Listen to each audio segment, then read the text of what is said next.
अस्सलाम वालेकुम व्यूअर्स, कैसे हैं आप? उम्मीद है सब खैरियत से होंगे। अल्लाह ताला सबको आसानियाँ दे और आसानियाँ बांटने वाला बनाए, क्योंकि आसानियाँ बांटने से बढ़ती हैं और छुपा लेने से, रोक लेने से कम हो जाती हैं। तो आज की बात यह है कि मर्द हजरात को फूंफा कहाँ करनी चाहिए। मैं इस मर्द की ना फूंफा से बहुत बहुत जो है ना मायूस हूँ।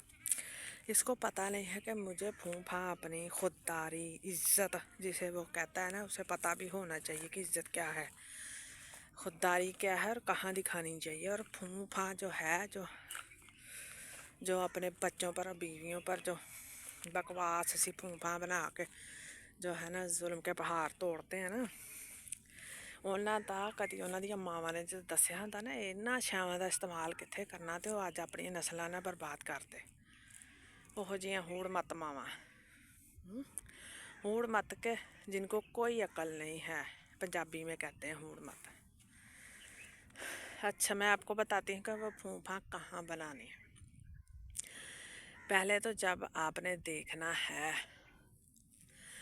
कि पुत्त तुहाडा कमाउण डिया, तुहाडी खिदमत करन डिया, ज़ाहिरी जी गल आ, बहू दे नाल जिद्दां रहोगे पुत्त भी उदां ही रहूगा, धी भी इदां ही आ कि धी ते जवाई ने चंगा रहोगे तो जवाई भी तुहाडी धी नूं चंगा रखेगा। नहीं चंगा रखदा तो फिर वो बंदा चंगा नहीं गा, तुहाडा कोई कसूर नहीं। जितों बोलन डिया होए ना पुत्त कि मैं खर्चा नहीं दे सकदा, जां तुसीं मेरे ते बोझ जे, जां मैं तंग आ, जां बहू इदां दियां गल्लां करे, उदों तुसीं की सोचदे नहीं कि मैं जे आप कमाउण डिया हुंदा, जां उदों ਜਦੋਂ मैं कमाउण डिया सां, मैं अपने लिए कुछ बचा के रखिया हुंदा ते अज मैनूं ये सब कुछ सुनना ना पैंदा।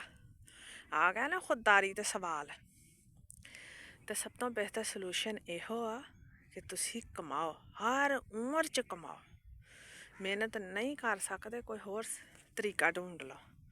बहुत सारे तरीके आ, बंदा आखिरी साह तक पैसा कमा सकदा, बल्कि उस तो बाद भी कमा सकदा, कोई एडा मुश्किल भी नहीं है।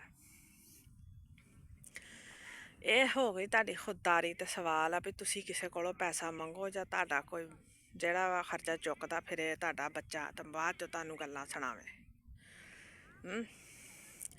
ਫੂੰਫਾਂ ਉੱਥੇ ਬਣਾਈ ਦੀ ਜਿੱਥੇ ਕੋਈ ਧੀ ਦੇ ਨਾਲ ਜ਼ਿਆਦਤੀ ਕਰਦਾ ਹੋਵੇ, ਪੁੱਤ ਨਾਲ ਜ਼ਿਆਦਤੀ ਕਰਦਾ ਹੋਵੇ, ਬੀਵੀ ਨਾਲ ਜ਼ਿਆਦਤੀ ਕਰਦਾ ਹੋਵੇ, ਤੁਹਾਨੂੰ ਪਤਾ ਹੈ ਕਿ ਜ਼ਿਆਦਤੀ ਹੈ, ਤੇ ਤੁਸੀਂ ਫੌਰਨ ਉੱਠ ਕੇ ਕਹੋ ਕਿ ਖਬਰਦਾਰ,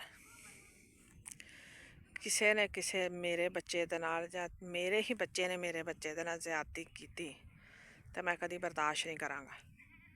ਪਰ ਤੁਸੀਂ ਕਹੋਗੇ ਉਦੋਂ ਹੀ ਨਾ ਜਦੋਂ ਤੁਸੀਂ ਆਪਣੀ ਬੁੱਢੀ ਨੂੰ ਜਾਂ ਆਪਣੇ ਬੱਚਿਆਂ ਨੂੰ ਉਹਨਾਂ ਦੀ ਜਗ੍ਹਾ 'ਤੇ ਰੱਖਿਆ ਹੋਵੇ। ਤੇ ਬੁੱਢੀ ਨੂੰ ਬੱਚਿਆਂ ਨੂੰ ਸਾਰੀ ਉਮਰ ਇਹੋ ਕਹਿ ਜਾਂਦਾ, ਤਾਂ ਬੁੱਢੀਆਂ ਵੀ ਅੱਗੋਂ ਇਹੋ ਹੀ ਉਹ ਕੁਛ ਹੀ ਸਿੱਖਦੀਆਂ ਨੇ ਕਿ ਨਹੀਂ ਜੀ ਇਕੱਠਿਆਂ ਰਹਿਣਾ ਚਾਹੀਦਾ। ਹਾਂ, ਇਕੱਠਿਆਂ ਰਹਿਣਾ ਚਾਹੀਦਾ ਦੇ ਵਿੱਚ ਬਹੂਆਂ ਸਾਰੀ ਉਮਰ ਜ਼ਲੀਲ ਹੁੰਦੀਆਂ ਨੇ, ਧੀਆਂ ਵੀ ਜ਼ਲੀਲ ਹੁੰਦੀਆਂ, ਜਿਹੜੀਆਂ ਉਹੋ ਜਿਹੀਆਂ ਬਹੂਆਂ ਹੁੰਦੀਆਂ ਉਹ ਧੀਆਂ ਨੂੰ ਵੀ ਜ਼ਲੀਲ ਕਰਦੀਆਂ।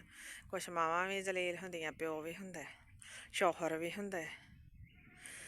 ਤੇ ਫਿਰ ਜੇ ਉਦੋਂ ਤੁਸੀਂ ਆਪਣੀ ਬੀਵੀ ਨੂੰ ਅਤੇ ਆਪਣੇ ਆਪ ਨੂੰ ਅਲੱਗ ਪੋਰਸ਼ਨ 'ਚ ਰੱਖਿਆ ਹੋਵੇ, ਤੇ ਤੁਸੀਂ ਭਾਵੇਂ ਮਾੜਾ ਖਾਓ ਚੰਗਾ ਖਾਓ, ਤੇ ਅੱਖ ਕੱਢ ਕੇ ਅਗਲੇ ਨਾਲ ਗੱਲ ਕਰੋ।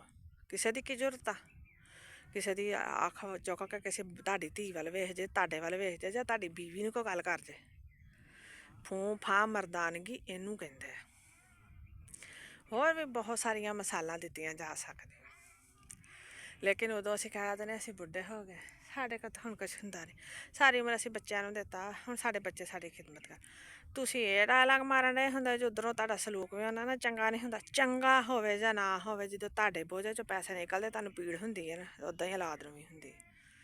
ਖੁਦਦਾਰੀ ਇਹੋ ਹੀ ਆ ਕਿ ਬਾਪ ਆਖਰੀ ਸਾਹ ਤੱਕ ਕਮਾਵੇ, ਆਪਣਾ ਤੇ ਆਪਣੀ ਬੀਵੀ ਦਾ, ਆਪਣੇ ਬੱਚੇ ਜਿਹੜੇ ਆ ਨਾ ਮੁਨਾਸਬ ਅੰਦਾਜ਼ 'ਚ ਸ਼ਾਦੀ ਕਰ ਸਕਦਾ ਕਰੇ, ਤਾਂ ਉਹਨਾਂ ਨੂੰ ਅਲੱਗ ਅਲੱਗ ਕਰ ਦਿਓ। ਜਿਹੜਾ ਇਕੱਠਾ ਰਹਿਣਾ ਚਾਹੁੰਦਾ ਉਹਨੂੰ ਕਿ ਪੁੱਤ ਆਓ, ਸਾਨੂੰ ਤੁਹਾਡਾ ਭਾਰ ਕੋਈ ਨਹੀਂ, ਆਓ ਰਵੋ ਖਾਓ, ਆਪਣੀ ਫੈਮਿਲੀ ਦੀ ਜ਼ਿੰਮੇਵਾਰੀ ਚੁੱਕੋ, ਮੈਂ ਆਪਣੀ ਦੀ ਚੁੱਕੀ ਹੋਈ ਆ, ਮੈਨੂੰ ਤੁਹਾਡਾ ਕੋਈ ਭਾਰ ਨਹੀਂ। ਖੁਦਦਾਰੀ ਇਹਨੂੰ ਕਹਿੰਦੇ ਆ, ਇੱਜ਼ਤ ਇਹਨੂੰ ਕਹਿੰਦੇ।